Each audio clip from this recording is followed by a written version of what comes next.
Glória ao Pai, ao Filho e ao Espírito Santo, assim como era no princípio, agora e sempre. Amém. Um bom dia para todos nós, um bom dia para você, que é meu irmão, que é minha irmã, para todos aqueles que, mesmo de longe, em algum momento da sua vida, você ouvir esse áudio, essa mensagem, essa mini pregação, onde a gente procura desde que nasceu a ideia inspirada, com certeza, para o mês bíblico, que era o mês de setembro, nasceu essas mensagens para levar para o movimento do SCC, mensagens de otimismo,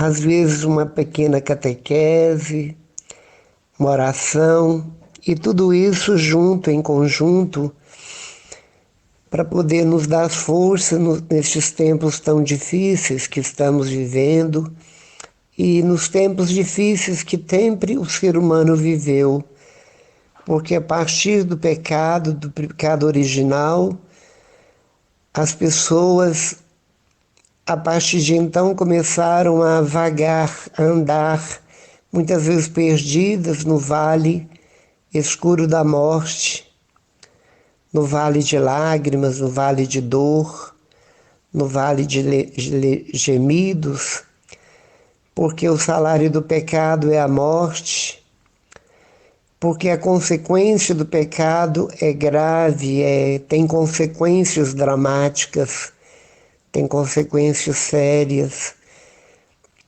E tudo seria o céu se não houvesse o pecado. O pecado é a grande trava. O pecado é aquilo que verdadeiramente tira a alegria de viver, que tira a alegria das pessoas. O pecado é aquilo que deforma, aquilo que realmente torna assim escuro aquilo que foi criado e deveria ser claro, luminoso. O mundo foi criado para que aqui fosse o paraíso. E, no entanto, este paraíso criado por Deus, com tudo aquilo que Ele quis colocar, cheios de inspiração e de amor por cada um de nós,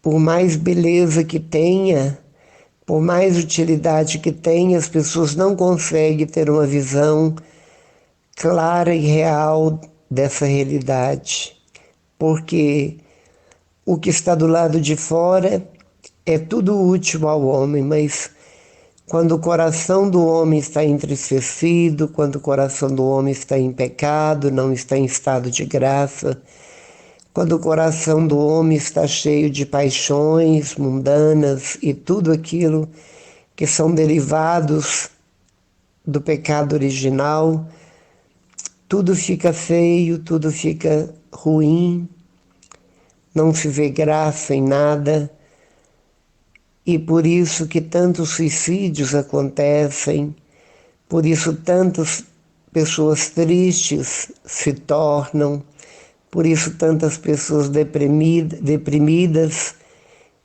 se encontram e vai por aí.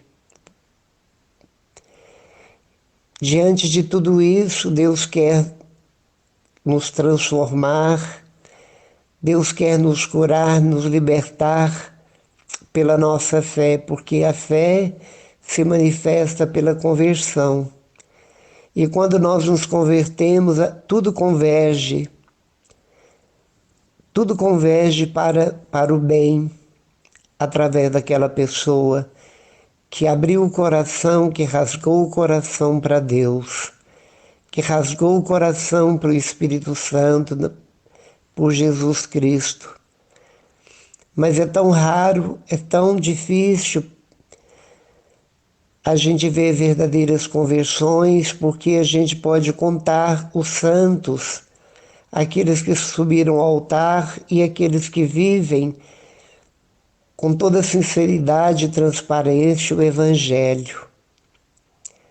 Aquilo que Jesus veio nos ensinar, que Ele veio nos falar, que Ele veio nos mostrar, que Ele veio nos apontar dizendo: eu sou o caminho, o único caminho que leva ao Pai. Eu sou a única verdade, porque não existe duas verdades, e eu sou a vida. Então, se eu sou o caminho, a verdade e a vida, se eu sou o bom pastor que dá vida pelas ovelhas, se eu sou a videira e vós sois os ramos, se eu sou a luz do mundo, se eu sou a ressurreição e a vida, assim como diz Jesus, antes que Abraão fosse, eu sou o Filho unigênito do Pai. Então, diante de tudo aquilo que Jesus é, Filho de Deus, Filho unigênito de Deus, aquele que veio para desvelar o rosto do Pai, desvelar sem mostrar na íntegra, na realidade, porque ninguém pode ver Deus se antes não tiver morrido. Quem vê Deus morre, porque quem vê Deus morre do homem velho para nascer um homem novo, porque quem vê Deus não resiste à sua bondade, que faz essa experiência, ela se rende inteiramente a este amor que só Deus pode oferecer e dar nessa gratuidade tão incondicional como só Ele dá. E quando isso acontece, o coração fica extremamente grato. E pela gratidão, por ter sido conquistado de uma forma plena, o coração dessa pessoa se abre, se derrete, se desmancha, a vida velha vira, a página vira, o divisor de água acontece, a pessoa passa a ter uma vida literalmente e totalmente nova. É como a travessia do Mar Vermelho.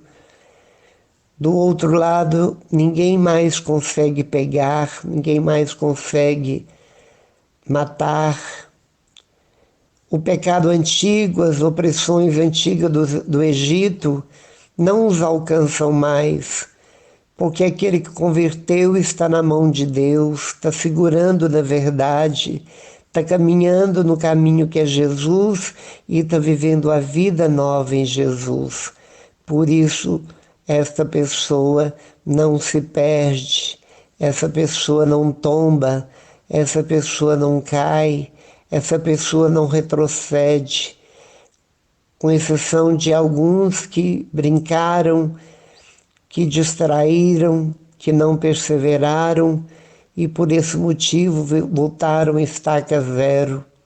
E muitos ficaram ali no zero, sem dar um passo adiante da fé. E hoje, nesse dia que amanhece, é o dia 19 de março, dia de São José. Este ano foi o ano todo consagrado ao nosso patrono José, São José. Toda a igreja está celebrando e celebra José, o esposo da Virgem Maria, o justo, e o pai adotivo de Jesus Cristo, que foi por Deus Pai confiado. Por isso ele, na categoria de um justo, mereceu essa responsabilidade tão nobre, tão linda, tão santa, tão beatífica, tão grande, tão incomensurável. E nós sabemos muito bem, porque os evangelhos nos narram todos os episódios onde a figura de José aparece pouco, quase que ele é um homem do anonimato. A Virgem Maria, idem, porém, ela é mais mostrada que o próprio São José, porque ela acompanha Jesus até a morte. E São José, ao contrário, ele morre antes da paixão de Jesus Cristo, mas confiado a ele, o menino, a criança, ele no seu silêncio, um silêncio de Deus, um silêncio orante, ele respondeu em toda a plenitude da palavra responsabilidade, entrega, abnegação, se deu inteiramente a Jesus e a sua mãe, por amor a Deus, por obediência e humildade, por obediência ao Pai, porque Deus não precisava, Ele não precisa de ninguém, mas é praxe, Deus se faz humilde e Deus quer contar conosco, com o ser humano, com o pecador, para suas obras, para dar continuidade ao projeto de salvação. Por isso, na plenitude dos tempos, antes da plenitude dos tempos, antes que Jesus nascesse, a José foi manifestado a vontade divina, porque sabendo que a sua esposa, que já tinha feito a primeira cerimônia, e dali a 6 meses teria a outra, para que ela fosse introduzida na sua casa, ele soube da gravidez da Virgem Maria. Imagine quantos pensamentos passou por aquela cabeça, quantos questionamentos, quantos pontos de interrogação, conhecendo tão bem a sua noiva como ele conhecia, a sua pureza, a sua santidade e, além de tudo, a cultura daquele tempo, que uma mulher que engravidasse antes do casamento ou fora do casamento, pela lei era apedrejada até a morte. E ele, para não difamá-la, quis deixá-la. Mas o anjo interrompe seus projetos e ele acredita no sonho, na revelação que Deus fez a ele através do sonho. Ele acreditou. Por isso ele assumiu no silêncio, assumiu dentro da sua honestidade, da sua humildade e do seu santo temor a Deus Pai, o seu filho Jesus. Cuidou de Jesus, ensinou Jesus, teve carinho com Jesus, protegeu Jesus. Nós vemos nos episódios da fuga para o Egito, para um país de outra cultura, de outra língua, mas ele foi fazendo absolutamente toda a vontade do Pai, confiando, cheio de esperança, sabendo que Deus estava com eles, primeiro pelo Filho de Deus, e segundo que os olhos do Pai sempre acompanharam o Filho aqui na terra. Por isso ele tanto foi quanto ele voltou, quando em sonho o anjo torna a dizer: aquele que tentava contra Jesus está morto. Volte para Nazaré, sua cidade natal. E ele volta. E segundo a tradição, ele morreu antes da paixão de Jesus, exatamente porque ele não suportaria ver o sofrimento do filho como o lado forte da casa, aquele que é o protetor da casa, é o provedor da casa, é a referência de força da casa. Ele não aguentaria sem ter uma reação humana para defender o filho, porque instintivamente, humanamente falando, ele não suportaria. E por isso ele foi levado. E foi elevado para a glória de Deus antes que tudo isso acontecesse. E a gente pode ver essa confirmação quando Maria e João, um amparava o outro aos pés da cruz, na subida do Calvário, e depois da morte de Jesus, Maria foi morar com João em Éfeso. Se José estivesse vivo, ela voltaria para casa para estar junto do seu esposo. Se ela foi para Éfeso junto com João, é porque ela já era viúva. E quando nós olhamos a figura de São José, que é o patrono da Igreja Católica Apostólica do mundo inteiro, onde tantas cidades, onde tantos comércios, onde tantas pessoas possuem seu nome, onde tantos lugares e tantas igrejas ele é patrono, e ele pela igreja houve um pedido que ele fosse mais venerado, porque dentro da classificação hierárquica de Deus, onde Deus está logicamente em primeiro lugar, que é o Deus eterno, Pai, Filho e Espírito Santo, depois da trinitariedade de Deus vem Maria, porque foi ela que concebeu, gestou, deu à luz e permaneceu junto com o filho.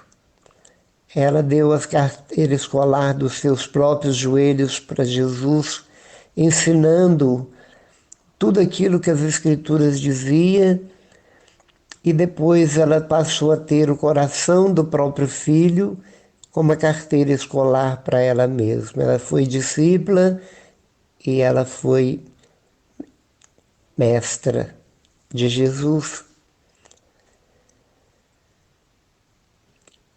E quando nós vemos, principalmente no capítulo 7 de Sabedoria, a partir do versículo 1, há vários versículos que iniciam este livro, que tudo aquilo que fala sobre a sabedoria, a santa patrística da igreja, os primeiros padres da igreja, atribuem à Virgem Maria tudo isso, tudo aquilo que atribui-se à sabedoria. E com isso, nós percebemos que depois da Virgem Maria, que é a santa de todos os santos, vem José, São José. Porque não há nenhum santo como São José. Porque ele viu com os olhos carnais, ele tocou com as mãos calejadas de trabalhar de carpinteiro, ele educou o filho, ele defendeu o filho, ele protegeu o filho, ele, ele, ele preparou o nascimento do filho, que não tinha lugar na hotelaria, ele improvisou um lugar uma gruta de Belém, quando estavam ali por causa do recenseamento. Então foi uma vida de dedicação plena, total, até a sua morte e a sua elevação em glória para o céu, para estar junto de Deus, porque o Pai de Jesus, Deus Pai de Jesus, deu a ele também essa filiação, dividiu com ele essa filiação de também ser Pai de Jesus, porque é como Maria, que muitas pessoas dizem que ela é como qualquer outra mulher. Dentro do plano biológico humano, ela é assim, ela é uma mulher como todas as mulheres. Mas dentro da categoria do espiritual, ela já ultrapassa todas as mulheres. Ela foi a única que foi digna de gerar, para o bem de toda a humanidade de todo tempo e lugar, o Filho de Deus, o Salvador, pela vontade plena do nosso Criador. Eu pergunto, que privilégio, que honraria e que humildade com que ela recebeu o título de Mãe de Deus, de filha predileta de Deus e de esposa de Deus. Então, Maria não é como qualquer mulher. Maria não é uma mulher qualquer. Deus, quando a confeccionou, ele já tinha planos para ela. Ela foi concebida por Santana e São Joaquim sem o pecado original. E da mesma forma, São José, que desde sempre ela foi prometida a ele e ele a ela, como é praxe acontecer naquele tempo, José se manteve casto, era o justo, ele é chamado de o justo, e o justo é no sentido de santo, de santidade, de castidade, de humildade, e ele respondia exatamente a este compromisso. Ele respondeu com todas as letras este compromisso de ter como esposa a mãe de Deus, do Deus uno e trino.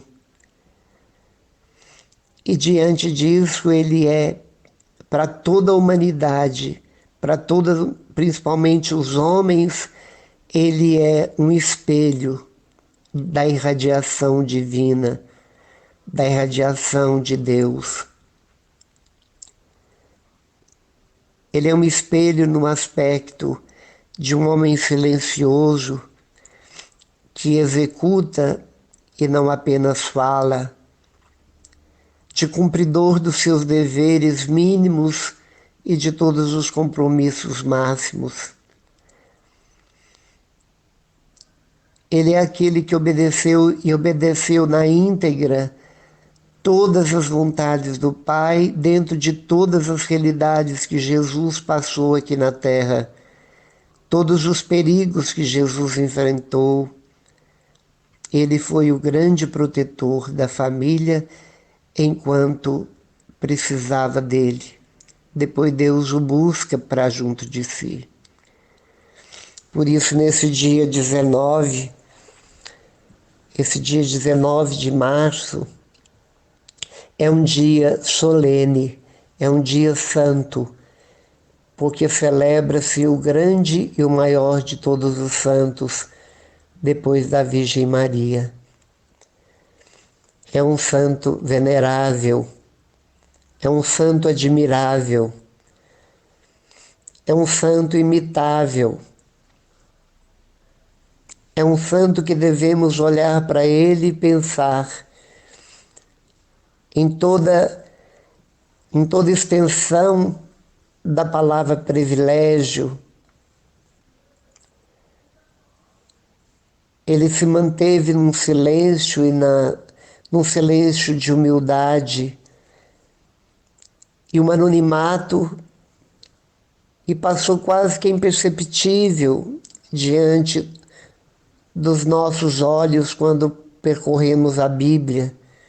Pouco se fala na pessoa dele, mas grande foi a importância dele, por isso ele supera todos os profetas, todos os patriarcas de todos os tempos. Ele supera todos.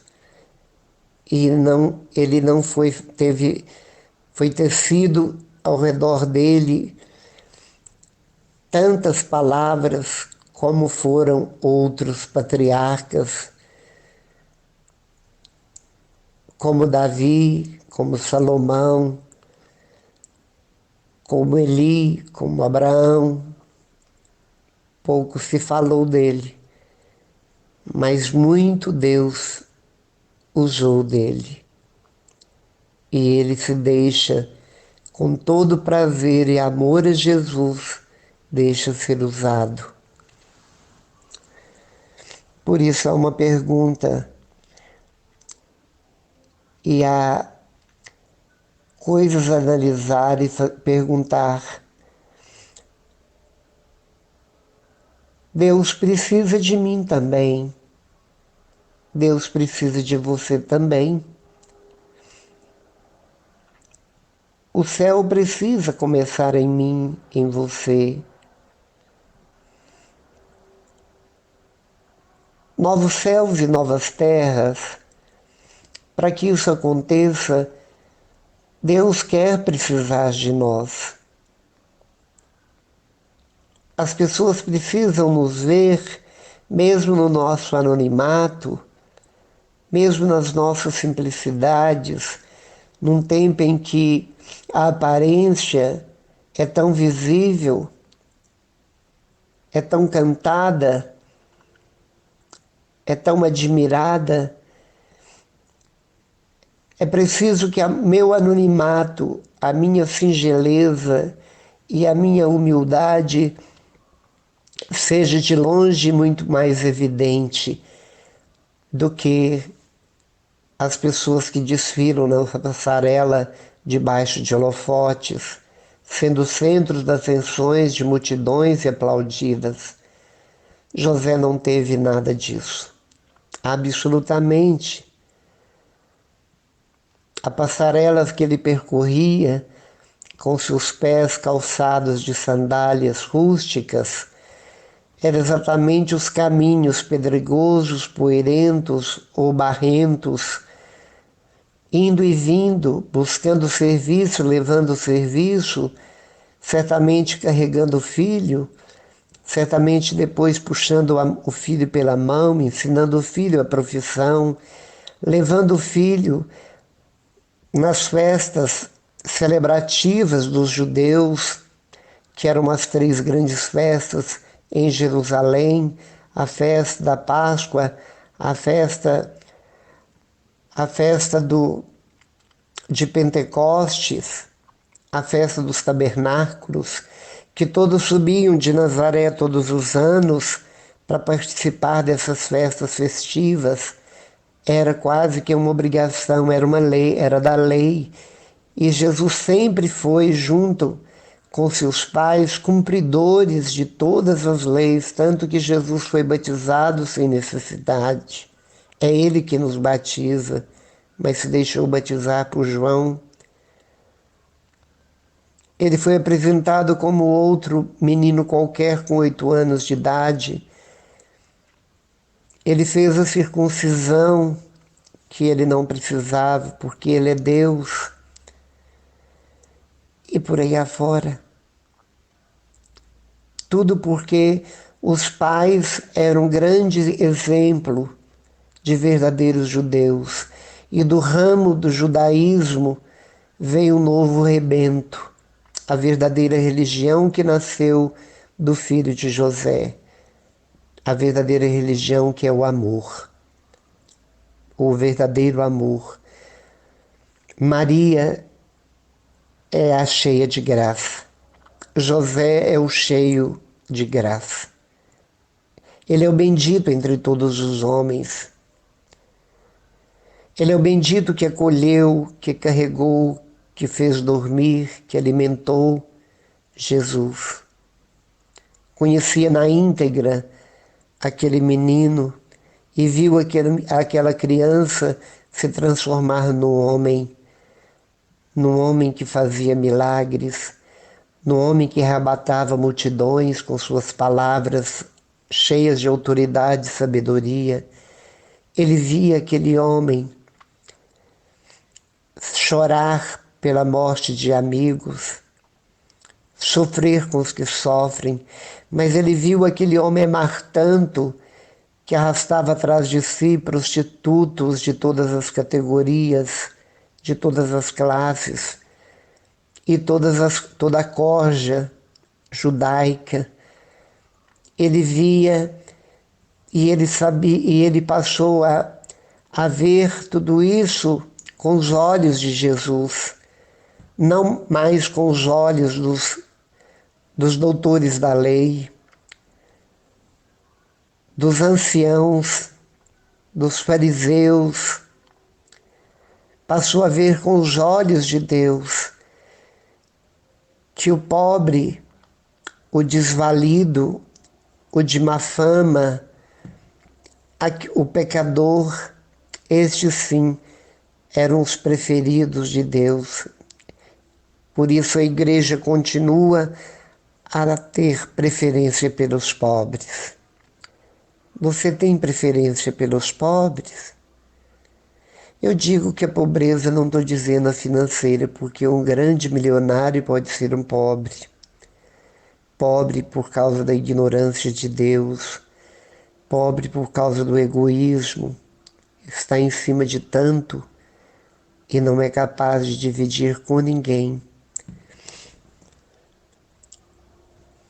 Você e eu, nós somos humildes como José, preferimos o anonimato ou queremos subir nos palcos da fama, como tantos do nosso tempo, que nós invejamos, que muitas vezes idolatramos e sabemos o quanto de dinheiro rola nas contas bancárias dessas pessoas. Será que nós estamos buscando o ter ou o ser? E com isso, consequentemente, vem o prazer, porque o dinheiro é capaz de comprar pessoas, é capaz de comprar tudo. Só não compra Deus, só não compra a vida. Mas tudo enquanto estivermos na saúde, na vida, pisando por essa terra, podemos passar por um período onde dinheiro nós conseguiremos muitos bens, embora tudo perecíveis, tudo efêmeros e passageiros, podemos adquirir grandes prazeres, como vemos em filmes, em novelas, vemos na história, homens que têm tantas mulheres e que têm tanto luxo, tem tantas mordomias, tudo por causa do mamon, do dinheiro. José vivia na pobreza. Deus não privilegiou, como muitos acham em determinadas religiões, que se eu pagar o dízimo, se eu participar dos cultos, como Deus vai me agraciar, me dando vida em abundância, no sentido de eu melhorar de vida, de eu ter casa boa, de eu ter uma vida boa, estável, de eu ter aquilo que eu preciso, ter uma boa conta bancária, um bom emprego, etc. e tal. Ou serei um empresário. Ao contrário, Deus nunca nos pediu que sejamos e nunca nos disse que nos daria em troca bens dessa natureza. Ao contrário, ele fala: se quiseres o céu, então entesourai no céu os verdadeiros valores e não na terra, porque na terra as traças corroem, o ladrão furta, mas muito pelo contrário, entesourai nos céus, onde a traça não corrói, a ferrugem idem, e onde o ladrão não rouba. Porque onde estiver o seu tesouro, ali estará seu coração. Quem que era o tesouro de José? Onde que estava o coração de José? Com toda certeza nós sabemos que assim como o coração de Abraão estava em Isaque, o filho mais novo, o caçula, que ele teve depois dos 90 anos, e Deus pediu: dá-me teu filho, se creres em mim, sacrifica-o.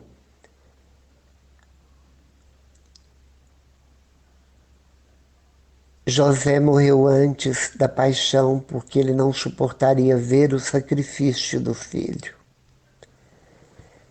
Ele certamente não aguentaria. As mães, elas têm uma força que homem nenhum não tem, que os homens não têm. Por isso a Virgem Maria foi capaz de suportar tudo na força do Espírito Santo, na força da fé e da esperança. Por isso ela conseguiu ficar e presenciar todo o espetáculo de horror que Jesus viveu e foi o protagonista principal de todo o espetáculo que começou no Getsemane, suando sangue, passou a noite no presídio e no dia seguinte julgado, despido, coroado de espinho, mãos atadas e chicotadas, carregando a cruz e lá em cima sendo crucificado, deram por beber vinagre, pregaram no madeiro e Nossa Senhora presenciou tudo e se manteve de pé, porque acreditava, porque acreditou e acreditava e soube como ninguém aceitar os desígnios do Pai. Mãe, Mãe de Deus e nossa Mãe. São José, nós sabemos que tudo aquilo que pedes a seu Filho Jesus no céu, Ele com certeza nos atende. Por isso, assim como recorremos tanto à Virgem Maria, que sabemos que o primeiro milagre acontecido na terra aconteceu porque ela pediu a Jesus, embora ele teve reticência inicialmente, dizendo: mulher, isso não compete a nós, mas ele obedeceu à mãe, indo até o servente, mandando-os encher as talhas de água e transformando-as em vinho. Da mesma forma, nós sabemos, São José, que são muitos os milagres que, através da sua intercessão, ocorre aqui nessa terra onde o Senhor viveu. Por isso nós te pedimos uma única coisa: não queremos te pedir dinheiro, não queremos pedir fortunas, não queremos pedir que ganhemos em loterias, não queremos te pedir uma bela mansão, não queremos te pedir que trocamos de carro, nós não te pedimos uma vida digna, como o povo transforma a dignidade da vida em riqueza, em luxo, dentro da vaidade das vaidades. Não, nós te pedimos simplesmente: peça a Jesus que nos dê o Espírito Santo em plenitude, como o Senhor o tinha, para que nós possamos ter uma vida plena de santidade, assim como vós sois. São José, rogai por nós. São José Operário, rogai pelos desempregados, pelos pobres que não têm o que comer. São José, rogai pelos doentes, por aqueles que estão em agonia final. São José, rogai por este mundo enlouquecido, estranho, que está tão diferente de quando o Senhor aqui morou. São José, rogai a Deus por todos nós, junto da Virgem Maria. Amém.